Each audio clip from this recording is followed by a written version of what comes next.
If a Jew gets a tattoo, he or she cannot be buried in a Jewish cemetery. But is that statement a fact or a myth?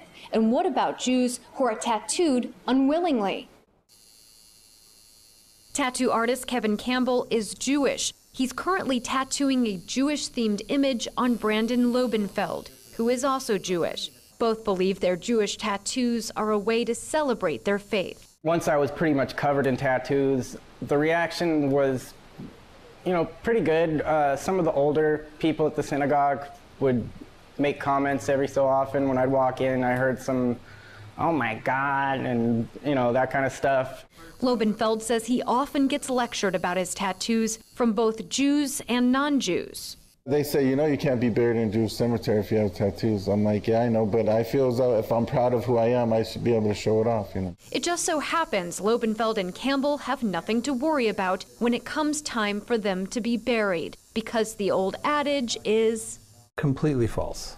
There's absolutely nowhere in Jewish tradition where it says that having a tattoo is so egregious compared to other forbidden acts that it would mean you couldn't be buried in a cemetery. Rabbi Bradley Shavit Artson with the School of Rabbinic Studies at American Jewish University says even though the phrase is a myth, Jews are not supposed to get tattoos. For Jews who follow the strictures of the Bible, the book of Leviticus explicitly forbids gashing of the skin or putting permanent marks, which the rabbis understand to mean tattooing. Rabbi Artson says Jews tattooed against their will, like those tattooed during the Holocaust, are not culpable.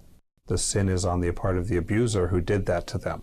Even though getting a tattoo willingly is considered a sin, Rabbi Artson says it doesn't define whether a Jew is a good or bad person. He says mistakes can be learned from, and in some cases, erased.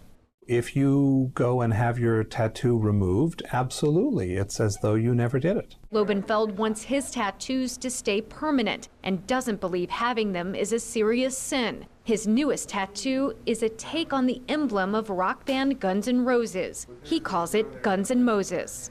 I have a dancing rabbi, then I have Jewish stars, then I have Shabbat Shalom, which is like a saying you say on like Friday nights when someone's gonna have Shabbat.